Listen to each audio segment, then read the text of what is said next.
Hi friends, लीजिए हम start करते हैं NISM series 6 that is depository operation certification examination mock test series part 3 से। चलिए हम डायरेक्टली क्वेश्चन नंबर 1 पर।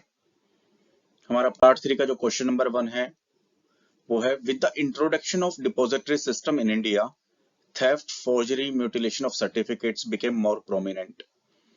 ऑप्शंस है ट्रू एंड फॉल्स। तो देखिए, पहले फिजिकल शेयर्स ट्रेड होते थे। जब भी सिक्योरिटीज को आप रखते थे अपनी पोजीशंस में, उसकी ओनरशिप में, तो फिजिकल सर्टिफिकेट होते थे। वहां पर उसमें चोरी, फोर्जरी, म्यूटिलेशन होती थी सर्टिफिकेट्स की, या ट्रांजिट में लॉस हो जाते थे। उन्हीं चीजों को दूर करने के लिए डिपॉजिटरी सिस्टम इंट्रोड्यूस किया गया इंडिया में।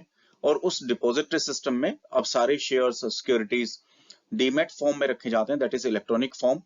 और इलेक्ट्रॉनिक फॉर्म रखने की वजह से ये भी theft, forgery, mutilation of certificates prominent नहीं हुए, बल्कि ये खत्म हो गए हैं या ये नेग्लिजिबल हो गए हैं। बिकॉज इलेक्ट्रॉनिक सिक्योरिटीज को थेफ्ट नहीं किया जा सकता, उसके साथ फोर्जरी भी नहीं की जा सकती, और वो फिजिकल शेयर नहीं तो म्यूटिलेशन भी नहीं हो सकता। तो हमारा इसलिए इसका आंसर हो गया that is false, answer B. देखिए एक्सप्लेनेशन पढ़ लेते हैं। All risk associated with the physical certificate such as delays, loss in transit, theft, mutilation, bad deliveries, etc. eliminated.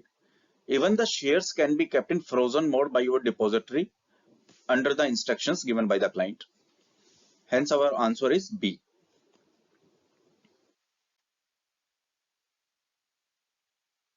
Next question है, in the settlement process in DMAT mode, the settlement is performed by clearinghouse or clearing corporation. Settlement is performed by the stock exchange. Settlement is performed by the depository. और option D, jointly by the stock exchange and the clearing member. तो देखिए इसका हमारा जो answer है वो हमारा answer है ए। जो भी सेटलमेंट परफॉर्म किए जाते हैं इन डीमेट मोड, वो सब क्लियरिंग हाउस और क्लियरिंग कॉर्पोरेशन के थ्रू किए जाते हैं। सेटलमेंट का यहाँ पर मतलब क्या हुआ, जब शेयर्स बाय और सेल किए जाते हैं तो उनकी रिकंसिलिएशन होती है कि जो सेल करने वाला है उसके अकाउंट से शेयर सेल हो जाएंगे, डेबिट हो जाएंगे, और जो खरीदने वाला है उसके अकाउंट में शेयर क्रेडिट हो जाएंगे। और वाइस वर्सा, जो बाय कर रहा है उसके अकाउंट से फंड्स डेबिट हो जाएंगे, और जो सेल कर रहा है उसके अकाउंट में फंड्स क्रेडिट हो जाएंगे। तो इस तरह के सेटलमेंट प्रोसेस को डीमेट मोड के अंदर क्लियरिंग हाउस के थ्रू किया जाता है, और उसको हम क्लियरिंग कॉर्पोरेशन भी बोलते हैं। Hence answer is a. आप एक्सप्लेनेशन पढ़ सकते हैं। Clearing corporation who clears and settle deal through clearing corporation. A clearing corporation is an organization or entity affiliated with a stock exchange.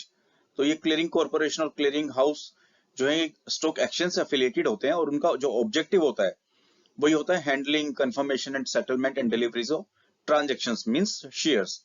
They are also referred to as clearing firm और the clearing house. Next question पर चलते हैं।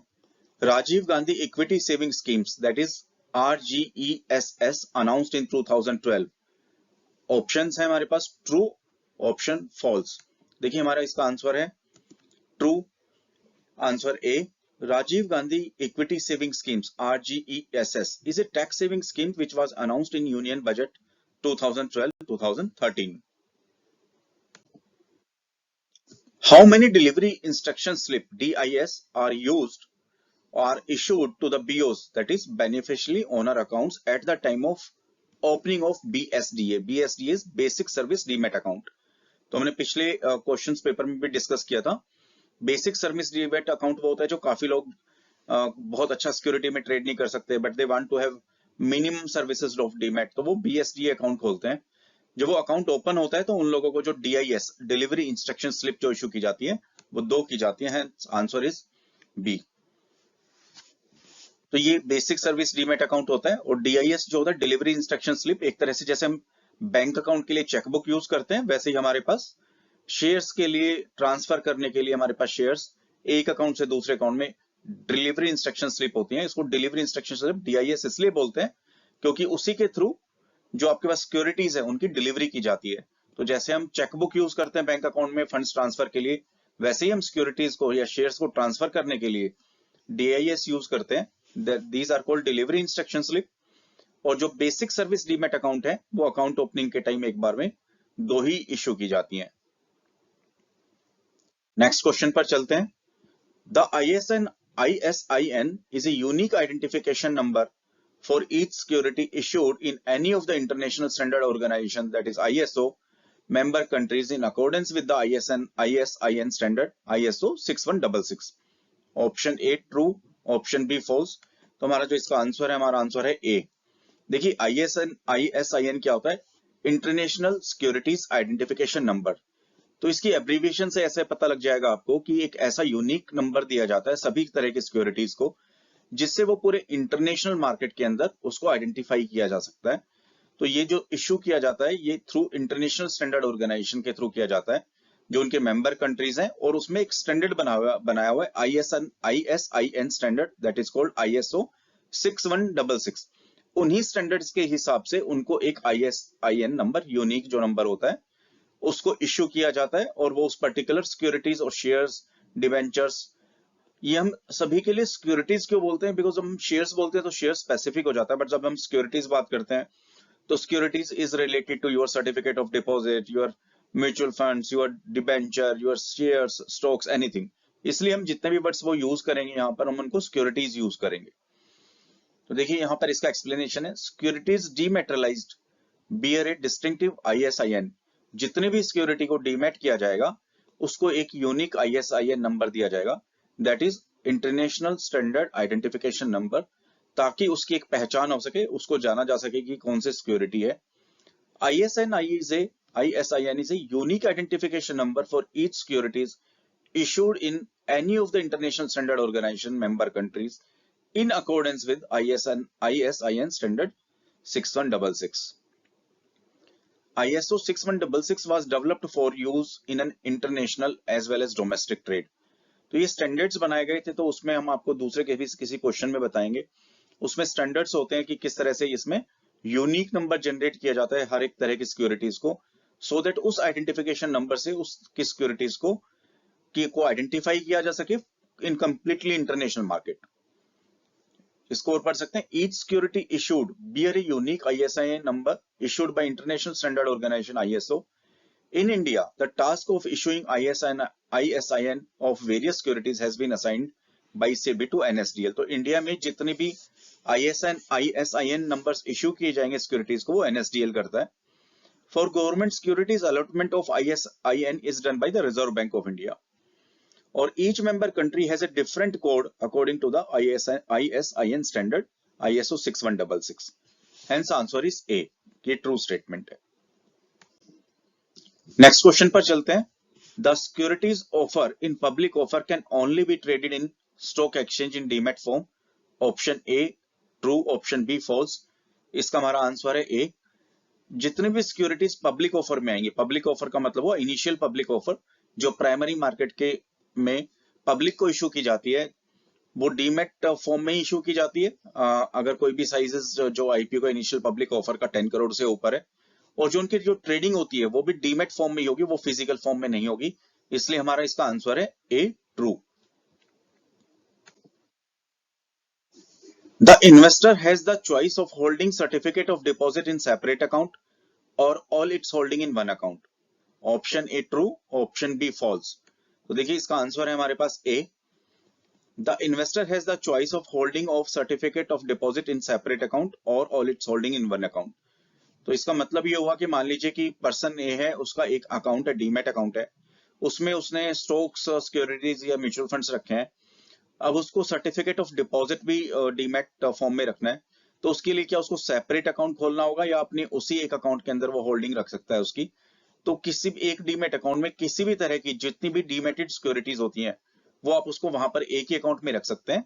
Hence answer is a true, means the investor has the choice of holding certificate of deposit in any of the account। तो जो उसका एक account पहले से चल रहा है या एक अकाउंट खोलने वाला है, उसमें वो किसी भी तरह की डीमेटेड सिक्योरिटीज को रख सकता है, तो वो सर्टिफिकेट ऑफ डिपॉजिट को भी उसी में रख सकता है।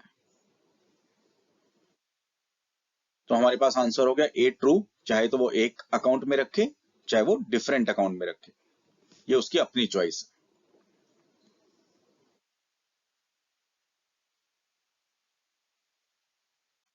नेक्स्ट क्वेश्चन है हमारा, all those securities whose dash has been activated by the depository can be dematerialized in the depository system।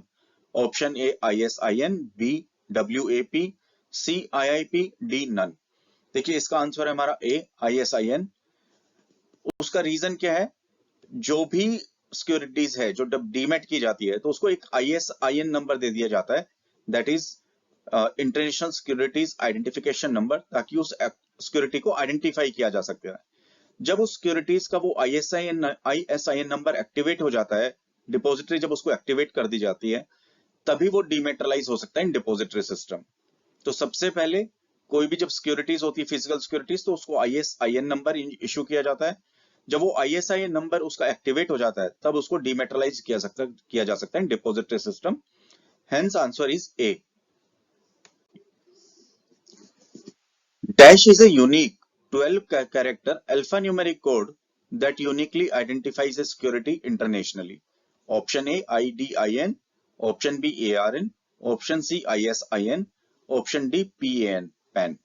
देखिए इसका आंसर है हमारे पास C ISIN। इसको देखिए पढ़िए, अब इसको आप फिल इन द ब्लैंक्स करके देखिए। ISIN is a unique 12 character alpha numeric code. तो जो भी डीमेटेड सिक्योरिटीज होती है उसको एक नंबर दिया जा सकता है, उसको नंबर दिया जाता है, उसको हम बोलते हैं ISIN। देखिए इसी को फुल फॉर्म पढ़ेंगे तो इंटरनेशनल सिक्योरिटीज आइडेंटिफिकेशन नंबर, ताकि उस सिक्योरिटीज को इंटरनेशनल लेवल के ऊपर आइडेंटिफाई किया जा सकता है। तो वो अल्फा न्यूमेरिक कोड होता है, उसके थ्रू ही कोई सिक्योरिटीज को आइडेंटिफाई किया जा सकता है और इंटरनेशनल सिक्योरिटीज की तरह किया जा सकता है। इसको अगर एक्सप्लेनेशन पढ़ेंगे, ISIN is a 12 unique alpha numeric identification number allotted for a security। जैसे एक एग्जांपल है INE 383C01018। तो इसका मतलब क्या हुआ, जैसे equity fully paid up, equity partially paid up, equally equity with different voting and dividend rights issued by the same issuers will have different ISIN। तो एक जो सिक्योरिटीज होती है उसके लिए भी डिफरेंट ISIN नंबर हो सकते हैं, डिपेंडिंग वो फुली पेड है या पार्शियली पेड है या उनके डिफरेंट डिविडेंड सॉरी इनके वोटिंग राइट्स हैं। तो बेसिस सभी सिक्योरिटीज को अलग अलग ISIN नंबर इशू किया जाता है और वो 12 नंबर का होता है, डिजिटल अल्फान्यूमेरिक आइडेंटिफिकेशन नंबर होता है।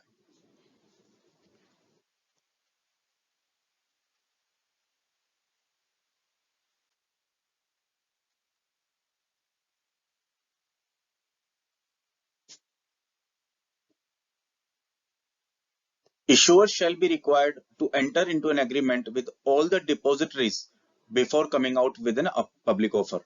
तो देखिए इसका आंसर मैंने आपको पहले ही बता दिया है, ए डिपोजिटरीज।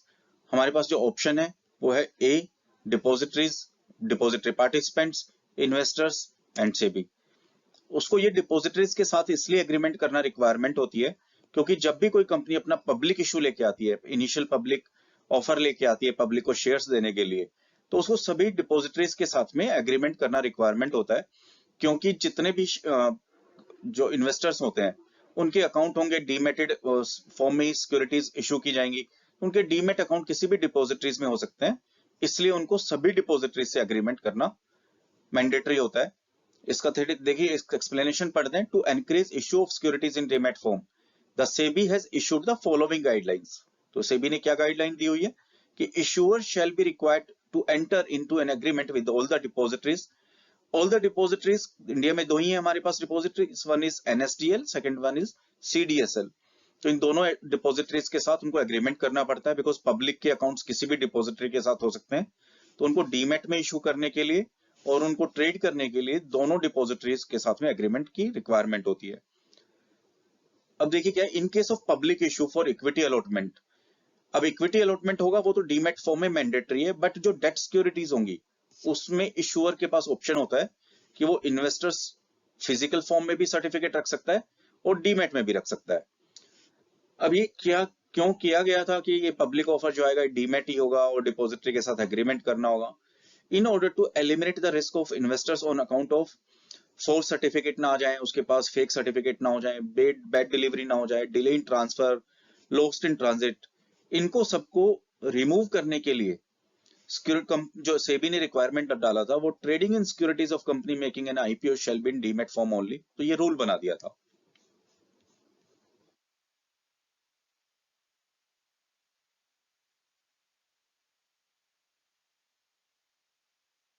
नेक्स्ट क्वेश्चन पर चलते हैं।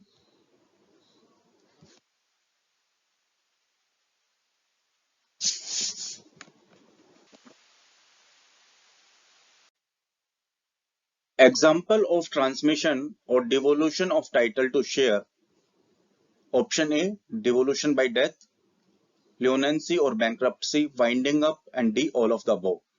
तो देखिए इसका हमारे पास आंसर है डी। सबसे पहले हमें इसका मतलब समझना है कि डिवोल्यूशन का मतलब क्या होता है। The meaning of devolution is transference as the right, power, property और रिस्पॉन्सिबिलिटी टू अनदर। तो देखिए एक तरह का प्रोसेस है जिसके अंदर राइट्स, पावर्स, प्रॉपर्टी, रिस्पॉन्सिबिलिटी एक एप्लीकेंट से दूसरे एप्लीकेंट के पास ट्रांसफर हो जाती है। तो ये डिवोल्यूशन किस किस बेसिस पे हो सकता है। Option A devolution by death, lunacy, bankruptcy, winding up, all of the above. तो ये किसी भी रीजन से हो सकता है, तो हमारा आंसर हुआ D. File transfer of shares relates to a voluntary act of the share holder. जब शेयर ट्रांसफर करते हैं तो शेयर होल्डर्स का वॉल्यूंटरी एक्ट है कि वो उसको बेचेगा, खरीदेगा या किसी को ट्रांसफर करेगा। बट क्या होता है, transmission is brought about by the operation of law. Transmission जब किसी की ट्रांसमिशन का मतलब हुआ ओनरशिप। अगर ओनरशिप शेयर्स की या सिक्योरिटीज की कोई चेंज होती है तो वो ऑपरेशन ऑफ लॉ से आता है। अब इसका क्या मतलब है, the word transmission means devolution of title of shares otherwise than by transfers. For example devolution by death, succession, inheritance, bankruptcy and marriage. तो किसी भी रीजन से अगर शेयर्स की इन रीजंस की वजह से शेयर ट्रांसफर्स की ओनरशिप चेंज हो जाती है, may be because of death, may be because of succession, inheritance, bankruptcy and marriage, तो ये हमारे पास ऑप्शन डी हो गया। इन किसी भी प्रोसेस के थ्रू ट्रांसमिशन और devolution of titles of shares हो सकता है। Nomination of share is a provision under which act. A companies amendment act 1999, B SEBI act, C depository act 1996, D SCRA 1956। तो देखिए इसका हमारे पास आंसर है A companies amendment act 1999। Under section 72 of companies act 2013, इसको हम बोलते हैं कि companies amendment act 1999 as well, holders of shares and debentures can nominate a person to whom the shares and debenture would vest on demise of the holder of shares and debenture। तो ये according to companies amendment act 1999 के through ही एक provision किया गया था कि जिसके पास भी किसी भी तरह की सिक्योरिटीज, शेयर्स, डिबेंचर होंगे किसी कंपनी में, वो किसी को भी नॉमिनेट कर सकता है। और अगर क्लाइंट की और शेयर होल्डर्स की और सिक्योरिटी ओनर की डेथ हो जाती है तो नॉमिनी को उसके राइट्स और शेयर्स, उसकी सिक्योरिटीज ट्रांसफर कर दी जाएंगी। तो ये हुआ था through companies act 1999।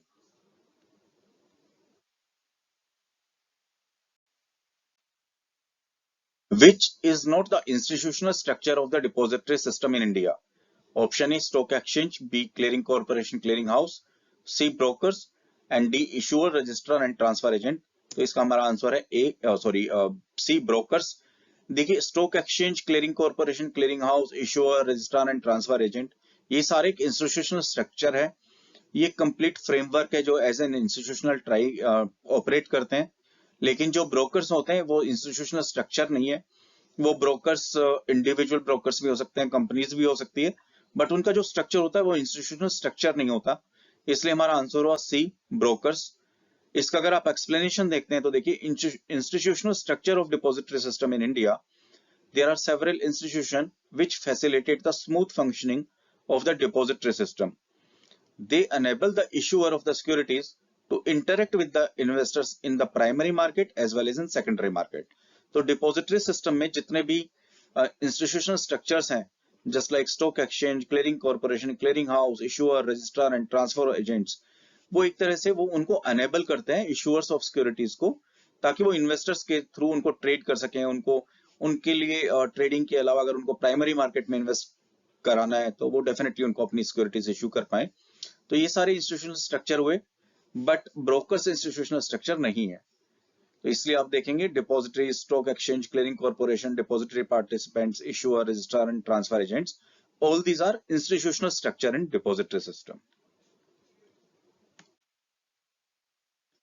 Next question है हमारा, every depository is required by SEBI regulations to maintain the below mentioned record and the document for a minimum of dash years. Option A 1 8 years, 5 years and D 10 years। देखिए इसका answer है हमारे पास B 8 years। SEBI की regulations के हिसाब से जितने भी डॉक्यूमेंट्स मेंटेन करने हैं डिपॉजिटरी पार्टिसिपेंट को वो 8 ईयर्स के लिए करने हैं। इसका एक्सप्लेनेशन भी है, DP should maintain and preserve the following records and documents for a period of 8 years as the provision given in by the SEBI। तो SEBI के रूल के हिसाब से डिपॉजिटरी पार्टिसिपेंट्स को 8 ईयर्स के लिए रिकॉर्ड रखना है। देखिए इसमें एक दूसरा क्वेश्चन भी आ जाता है, अकॉर्डिंग टू PLA की कितने साल की रिक्वायरमेंट है prevention of money laundering act. तो उसका जो आंसर होता है वो हमारे पास 5 ईयर्स होता है। जो सेबी की रिक्वायरमेंट या सेबी की रिक्वायरमेंट है, गाइडलाइन है, वो 8 ईयर्स की है। तो इसलिए कंफ्यूज मत करिएगा। अगर कोई सेबी रेगुलेशंस के हिसाब से कोई क्वेश्चन आता है कि उसको कितने टाइम तक रिकॉर्ड मेंटेन करना है, तो 8 ईयर्स। अगर PMLA से रिलेटेड क्वेश्चन आता है तो 5 years. The responsibility for regulating the securities market is shared by Department of Economic Affairs DEA, Department of Company Affairs DCA, Reserve Bank of India RBI and SEBI। Option A true, option B false. तो इसका answer है true. उसका reason क्या है कि जो भी regulations होती है सिक्योरिटीज की, वो सेबी तो मॉनिटर करता ही करता है, वो रेगुलेटर है बहुत बड़ा और सबसे बड़ी अथॉरिटी है। बट ये सब अरेंजमेंट होता है, ये सब एक दूसरे के साथ में मिलकर काम करते हैं। वो डिपार्टमेंट ऑफ इकोनॉमिक अफेयर्स है, डिपार्टमेंट ऑफ कंपनी अफेयर्स है and reserve bank of India है एंड सेबी। तो ये सभी इंटरलिंक डिपार्टमेंट है जो रेगुलेट करते हैं सिक्योरिटी मार्केट को और रिस्पॉन्सिबिलिटीज भी शेयर करते हैं। Hence answer is a true. Only those securities whose dash has been activated by the depository can be dematerialized in depository system। तो इस क्वेश्चन को हमने लास्ट टाइम भी डिस्कस किया था। आई थिंक ये अब तक आपको पता लग गया होगा। इसका ऑप्शन है ISIN, B WAP and C is IIP। तो देखिए इसका आंसर है ISIN। ISIN होता है इंटरनेशनल सिक्योरिटीज आइडेंटिफिकेशन नंबर। जो भी सिक्योरिटीज को हर जो कंट्री है उसमें एक ऑर्गेनाइजेशन होती है, जिस ऑर्गेनाइजेशन को ISIN इशू करने की रिस्पॉन्सिबिलिटी होती है। उस ISIN से हम उस सिक्योरिटीज, शेयर, स्टॉक, डिवेंचर को आइडेंटिफाई कर सकते हैं। वो सिक्योरिटी डीमेटेरियलाइज तभी हो सकती है जब तक उसका ISIN नंबर एक्टिवेट हो गया हो। तो देखिए इसका आंसर है securities to be dematerialised must be recognised by the depository as an eligible security. तो जब ISIN एक्टिवेट हो जाएगा तो वो डिपॉजिटरी सिस्टम में उसको एलिजिबल सिक्योरिटीज ट्रेड की जाएगी। In other words, only those securities whose ISIN has been activated by the depository can be dematerialized in the depository system। तो सबसे पहले कोई जो हमारी, जैसे हमारे इंडिया में NSDL, उसकी रिस्पॉन्सिबिलिटी है कुछ स्टॉक सिक्योरिटीज को ISIN अलॉट करना। जब वो ISIN अलॉट कर देता है तो जो ISIN जब एक्टिवेट हो जाता है तभी वो डिपॉजिटरी सिस्टम में डीमैट हो सकता है। इसलिए हमारा आंसर हुआ A, ISIN।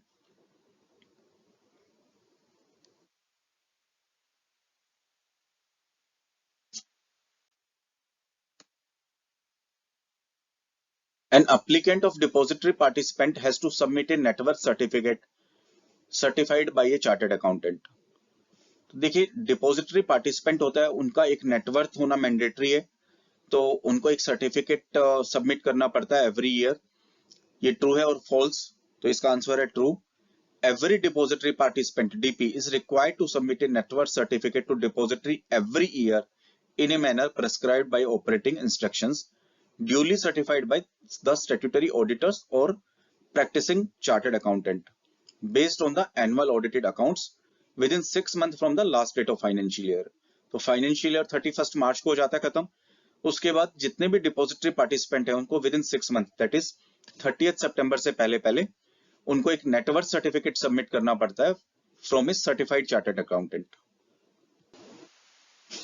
ये जो सर्टिफिकेट सबमिट करते हैं उसका लॉजिक भी यही है, क्योंकि हमने पढ़ा था कि किसी भी डिपॉजिटरी पार्टिसिपेंट को इसके लाइसेंस के लिए एक नेटवर्थ की रिक्वायरमेंट होती है, तो उस नेटवर्थ को सर्टिफिकेशन या उसको सर्टिफाई करना मैंडेटरी होता है एवरी ईयर। इसीलिए CA से सर्टिफिकेट इशू होता है नेटवर्थ सर्टिफिकेट का, और वो सबमिट करना पड़ता है फॉर एवरी डिपॉजिटरी पार्टिसिपेंट को सबमिट करना पड़ता है टू डिपॉजिटरी टू वेरीफाई कि उसकी नेटवर्थ उतनी जितनी मिनिमम रिक्वायरमेंट है वो है कि नहीं है। नेक्स्ट क्वेश्चन है, the information of corporate action is made available to the DP through the depository system. Option है A ट्रू, B फॉल्स। तो इसका हमारा आंसर है A। देखिए कॉर्पोरेट एक्शन क्या होता है, जब कॉर्पोरेट एक्शन इसलिए तब बोलते हैं जब एक कंपनी कुछ डिक्लेयर करती है, जैसे right issue, bonus issue, split, dividend, इस तरह के कोई भी जब कंपनीज एक्शंस डिक्लेयर करती है तो उनको कॉर्पोरेट एक्शंस बोलते हैं। अब इसका क्वेश्चन देखिए, information of the corporate action is made available to the DP through the depository system. इसके अंदर होता क्या है, जब भी कोई कॉर्पोरेट एक्शन लेगा तो जो इश्यूअर होता है या जो कंपनी होती है या उसका RNT transfer and registrar agent होता है, वो उस एक्शन को, उस कॉर्पोरेट एक्शन को कि डिविडेंड डिक्लेयर हुआ है या कोई राइट इशू हुआ है या कोई बोनस इशू है, वो डिपॉजिटरी सिस्टम के थ्रू इन्फॉर्म किया जाता है। इसलिए इसका आंसर हुआ ए इज ट्रू। देखिए, when ever a corporate action is announced, the issuer और इट्स आरएनटी एजेंट, इशूअर बोलते हैं उस कंपनी को जो कंपनी को सिक्योरिटीज इशू करती है, वो या उसका एजेंट जिसको बोलते हैं registrar and transfer agent, informs the depository. वो क्या करता है, डिपॉजिटरी को प्रपोज्ड कॉर्पोरेट एक्शन बताता है कि हमने ये डिक्लेयर किया या हम ये प्रपोज्ड कॉर्पोरेट एक्शन है। The information of corporate action is made available to the DPs through the depository system. जब वो डिपॉजिटरी को बताते हैं तो फिर जो कॉर्पोरेट एक्शन है वो सभी डीपीज को के थ्रू बताया जाता है फ्रॉम डिपॉजिटरी सिस्टम। तो वो जो डिपॉजिटरी सिस्टम है उसके थ्रू इंफॉर्मेशन रूट करती है टू ऑल डीपीज, और ऑल डीपीज के थ्रू जो इंफॉर्मेशन रूट करती है वो पब्लिक एनवायरमेंट या पब्लिक को के थ्रू तक पहुंचती है। तो आप कहें तो इस क्वेश्चन को मैं एक बार दोबारा से एक्सप्लेन कर देता हूं।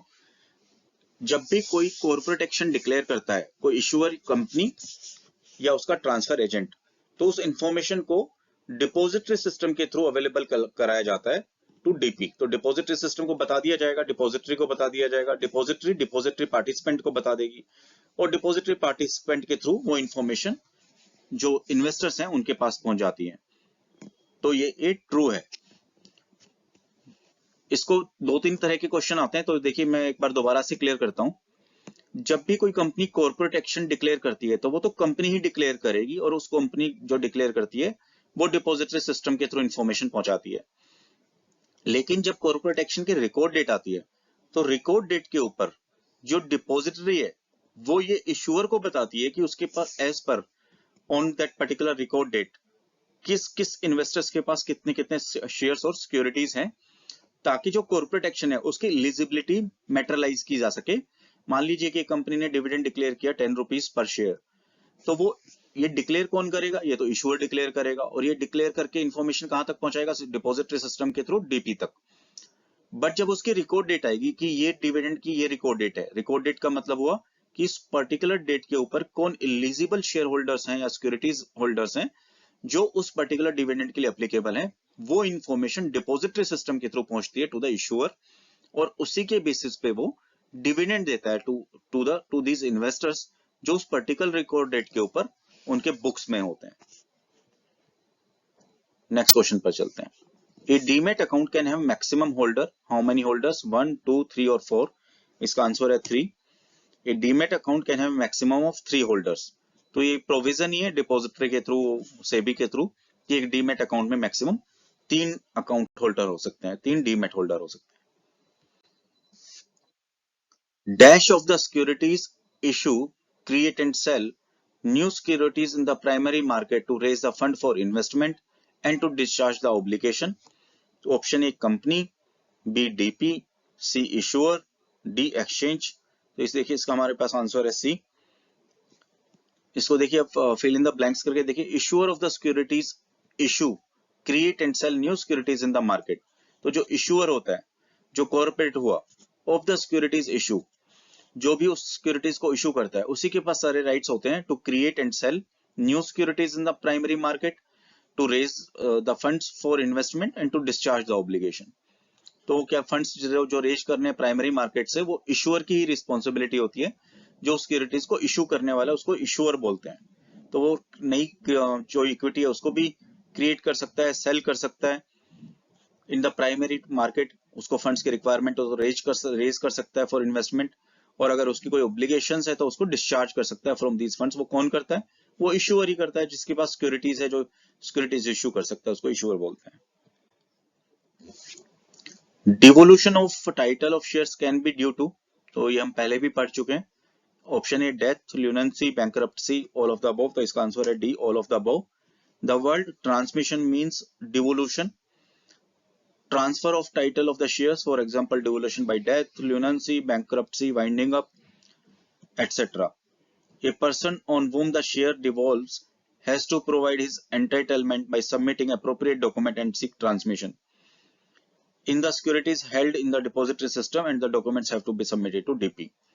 तो देखिए इन किसी भी रीजन से, डेथ से, लुनेंसी, बैंकरप्सी, ये किसी भी तरह से अगर ट्रांसमिशन ऑफ शेयर, अगर ओनरशिप ऑफ सिक्योरिटीज और शेयर्स एक पर्सन से दूसरे के पास में ट्रांसफर होनी है, तो ये किसी भी मेथड के थ्रू या किसी भी रीजन से हो सकती है, डेथ की वजह से हो सकती है, ल्यूनेंसी की तरफ से, बैंकरप्सी की वजह से, ये किसी भी रीजन से ओनरशिप को चेंज करना पड़ सकता है। तो जो नया ओनर होगा, जो उसके लिए एप्लीकेंट होगा, वो अपने डीपी के पास रिक्वेस्ट सबमिट करेगा डॉक्यूमेंट्स के साथ में, और once this documents are in order तो उनका ट्रांसमिशन बोलते हैं। ट्रांसमिशन का मतलब हुआ to change the ownership of the shares और सिक्योरिटीज। तो सिक्योरिटीज की ओनरशिप चेंज करनी है, उसको डिवोल्यूशन ऑफ टाइटल बोलते हैं। ये किसी भी वजह से हो सकता है, डेथ से, ल्यूनेंसी से, बैंकरप्सी से, इनहेरिटेंस से। तो hence answer is D, all of the above. Call option in debt instrument case means the issuer has the option of repaying the debt raised through the investment at a time earlier than the final redemption date. तो देखिए इसके पास option है true and false. इसका answer हुआ हमारा ए, true. देखिए call option समझाता हूं तो क्या होता है। Call option in A debt instrument case, मान लीजिए किसी भी कंपनी ने, कॉर्पोरेट ने कोई डेट इंस्ट्रूमेंट इशू किया और उसने मान लीजिए इंटरेस्ट रेट दिया उसमें 10%, और मान लीजिए उसने इशू किया 5 ईयर्स या 10 ईयर्स के लिए। तो कॉल ऑप्शन का क्या मतलब हुआ कि कंपनी उसकी मैच्योरिटी से पहले ही उसके इंस्ट्रूमेंट्स को कॉल कर सकती है। तो उस पे अंडरलाइंग जब बॉन्ड्स या डेट इंस्ट्रूमेंट्स इशू करते हैं तो उसमें कॉल ऑप्शंस में कुछ कंडीशंस होती है कि वो कंपनी कब कब उसको कॉल कर सकती है और किस किस रेट पर कॉल कर सकती है। तो जब भी कंपनी को फिजिबिलिटी लगे किसी भी रीजन से तो वो उसको कॉल कर सकती है। तो फॉर एग्जांपल एक कंपनी ने 10 साल के लिए और 10% इंटरेस्ट के ऊपर कोई डेट इंस्ट्रूमेंट्स इशू किए और कंपनी ने क्लोज या उसमें ऑप्शन दिया हुआ है कॉल ऑप्शन का, तो कंपनी 5 साल में अगर उसमें इंस्ट्रक्शंस है तो 5 साल में भी उस इंस्ट्रूमेंट्स को वापस मंगाकर उसको रीपे कर सकती है विद द इंटरेस्ट। तो उस कंपनी की जो भी इंस्ट्रक्शंस होगी 5 इयर्स में पेमेंट करने की उसके साथ में, तो वो कॉल ऑप्शन इसलिए बोलते हैं because that company can call these debt instruments back. तो वो जब कंपनी उस इंस्ट्रूमेंट्स को कॉल करेगी तो वो कंपनी जो सर्टिफिकेट्स हैं या जो सिक्योरिटीज है उनको अपनी ओनरशिप में ले लेंगी, कॉल ऑप्शन उनको ऐसे कॉल करेंगे और उसके बाद उनको रीपे कर देंगी। तो इसमें हो गया कि means the issuer has an option of repaying the debt. तो जो कंपनी ने डेट, उससे जो लोन एक तरह से उठाया है वो पहले ही पेमेंट कर देंगी जो कि रिडम्पशन डेट से पहले का होगा। अब देखिए इसमें दूसरा ऑप्शन और होता है, वो होता है पुट। पुट का ऑप्शन का मतलब क्या हुआ कि जो शेयर होल्डर है या जो कंपनी होल्डर है या ये कह सकते हैं कि जो उस सिक्योरिटीज का ओनर है, वो क्या कर सकते हैं, वो उस पुट एक्शन को, पुट का मतलब है पहले ही कंपनी के सामने पुट कर दिया। तो वो रिडम्पशन डेट से पहले ही जो इन्वेस्टर होता है वो कंपनी को पहले से पुट कर देता है कि मुझे ये रीपेमेंट से पहले, मतलब मैच्योरिटी से पहले ही आपके सामने I am putting this papers to get my money back. तो यहाँ पर अगर आप देखते हैं, put option in simple terms mean an investor has an option of demanding repayment of debt. तो वो डिमांड कर सकता है कि उसको जो उससे पहला कंपनी ने पैसा उठाया है उससे, वो उसकी मैच्योरिटी या रिडम्पशन डेट से पहले ही उसको पैसा मिल जाए। इस ऑप्शन को बोलते हैं पुट ऑप्शन। अब exercising of call and put option only prepones the redemption date of instrument. तो कॉल और पुट ऑप्शन में क्या होता है, उसकी जो रिडम्पशन डेट होती है उसको प्रीपोन कर देता है इंस्ट्रूमेंट्स का। And if a company exercise a call option the procedure followed is the same as followed in the normal redemption. On fulfilling the procedure prescribed, issuer will send the redemption proceed to the investors directly। तो जैसे ही call किया उसने, जो investor है उसने अपनी formalities पूरी की, उसने उसको बॉन्ड्स या उसके सर्टिफिकेट्स या ओनरशिप उसने वापस कर दिया, तो इश्यूअर क्या होता है, उसको रिडम्पशन प्रोसीड्स डायरेक्टली भेज देता है to the investor. Next question पर चलते हैं। Dematerialisation request can be rejected by issuer और आरएनटी एजेंट इन केस। देखिए जब भी किसी की डीमैटेरियलाइजेशन रिक्वेस्ट आती है तो इश्यूअर या उसका जो एजेंट होता है उस कंपनी का, वो कंपनी को इश्यूअर बोलते हैं, या फिर उसका RNT register and transfer agent होता है जो उसको मैनेज करता है, वो कब रिजेक्ट कर सकता है। इसके ऑप्शन है ए, ऑल और some certificate received by RNT agent from DP is और are found to be fake और रिपोर्टेड लॉस्ट और stolen. B, Duplicate certificate earlier issued by the R&T agents. C. All some certificates received by R&T agents are found to bear forged or fake endorsement. D. All of the above. तो देखिए, अगर किसी customer ने अगर अपने shares की request भेजी है डीमैट के लिए, डीमैटलाइजेशन करने हैं, तो इश्योर और रजिस्ट्रार ऑफ ट्रांसफर एजेंट ये जो चेंजेस कर सकता है या उसकी रिक्वेस्ट को, डीमैटराइज रिक्वेस्ट को रिजेक्ट कर सकता है, वो किसी भी रीजन से कर सकता है। तो इसका आंसर हुआ ऑल ऑफ द अबव। अगर कोई सर्टिफिकेट है, अगर कोई फेक है या रिपोर्टेड लॉस्ट है या स्टोलन है, अगर वो सर्टिफिकेट डीमैट होने के लिए आते हैं तो वो भी रिजेक्ट किए जा सकते हैं। अगर R&T एजेंट ने, कभी रजिस्ट्रार एंड ट्रांसफर एजेंट ने अगर कभी डुप्लीकेट सर्टिफिकेट इशू किए तो उसकी वजह से भी, अगर ओरिजिनल सर्टिफिकेट्स आ गए हैं तो उसकी वजह से भी डीमैटलाइजेशन रिक्वेस्ट को रिजेक्ट किया जा सकता है। और अगर कोई सर्टिफिकेट्स हैं जो R&T एजेंट्स को मिलते हैं, वो कभी कोई फोर्स्ड या फेक एंडोर्समेंट मिलती हैं तो वो भी रिजेक्ट किए जा सकते हैं। इसलिए आंसर है D, all of the above. Next question पर आते हैं। Dash aims at streamlining the settlement process by transfer of ownership of securities electronically by book entries without making the securities move from one person to another. इसके हमारे पास options हैं। A. Companies act 1956, depositories act 1996, C. SEBI act 1992, SCRA securities SCRA act 1956। तो देखिए, इसका हमारे पास जो answer है हमारे पास B, depository act 1996। Depository act 1996 के बेसिस या उसके प्रोसेस के बेसिस के ऊपर ही एक सेटलमेंट प्रोसेस होता है, जिसके अंदर उसको स्ट्रीमलाइन करता है as per that depository act, transfer of securities electronically by book entries without making the securities move from one person to another. तो डिपॉजिटरी एक्ट आने के बाद क्या हुआ था, जब भी ओनरशिप सिक्योरिटीज की चेंज होती है, तो लेट अस सपोज ए ने बाय को बेच दिया, तो अब ए की से ओनरशिप बी में चेंज होनी है, तो वो पहले फिजिकल शेयर्स होते थे, वो सर्टिफिकेट ट्रेवल करते थे। अब जब से डिपॉजिटरी एक्ट आया है तो ये डीमैट फॉर्म में होने लगे हैं। डीमैट फॉर्म क्या होता है, इलेक्ट्रॉनिकली रिकॉर्ड्स होता है शेयर्स का, उसको बोलते हैं book entry, electronically by book entry. तो अकॉर्डिंग टू डिपॉजिटरी एक्ट जितने भी शेयर्स की ओनरशिप है वो इन इलेक्ट्रॉनिक फॉर्मेट में होती है, जिसको बोलते हैं इलेक्ट्रॉनिक बुक एंट्री। तो ये इसी एक्ट के थ्रू ये कंटिन्यू हुआ था, जिसमें सारे शेयर्स, फिजिकल शेयर्स की वजह की इंस्टेड डीमैट सिक्योरिटीज को अलाउ किया गया था कि डीमैट सिक्योरिटीज के थ्रू ट्रेड करना इजी है, आसान है, और उसको कल्चर में लाया गया था ताकि थोड़ा आसान हो, इन्वेस्टर्स फ्रेंडली हो। तो देखिए, इसका एक्सप्लेनेशन पढ़िए। In order to streamline the process, the act envisages the transfer of ownership securities electronically by book entry. तो जब डिपॉजिटरी सिस्टम में क्या होता है, अगर मैंने कभी किसी को शेयर्स बेचने हैं, तो जो डिपॉजिटरीज का जो रिकॉर्ड कीपिंग होती है, उसमें मेरा क्या होगा कि मेरा नाम हट जाएगा और जो दूसरे की ओनरशिप है उसका नाम आ जाएगा, तो उसको बोलते हैं बुक एंट्री इलेक्ट्रॉनिकली। तो वो शेयर्स उनके बुक एंट्रीज में इलेक्ट्रॉनिकली इन्वेस्टर्स के नाम पर रखे जाते हैं। तो ये डिपॉजिटरी एक्ट के थ्रू ही हुआ था। अब इसको एक बार और पढ़ लेते हैं। Book entry is a method of tracking ownership of securities where no physically engraved certificate is given to the investor. तो इन्वेस्टर्स को कोई फिजिकल सर्टिफिकेट नहीं मिलता है, उसकी जो ओनरशिप होती है वो इलेक्ट्रॉनिक फॉर्मेट में होती है, जिसको बोलते हैं book entry. Securities are tracked electronically rather than in paper form, allowing the investors to trade or transfer securities without having to present a paper certificate as a proof of ownership.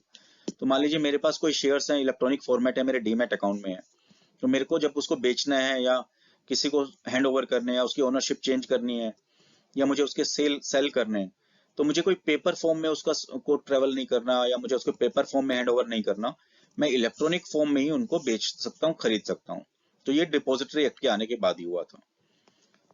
तो हमारे इस part के अंदर, mock test के अंदर यहीं तक।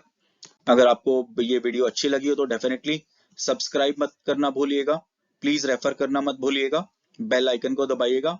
इस सीरीज की सभी वीडियोस को देखते रहिएगा ताकि आपका ये एग्जाम, डिपॉजिटरी सर्टिफिकेशन एग्जाम, बिल्कुल आसानी से आप क्लियर कर सकते हैं।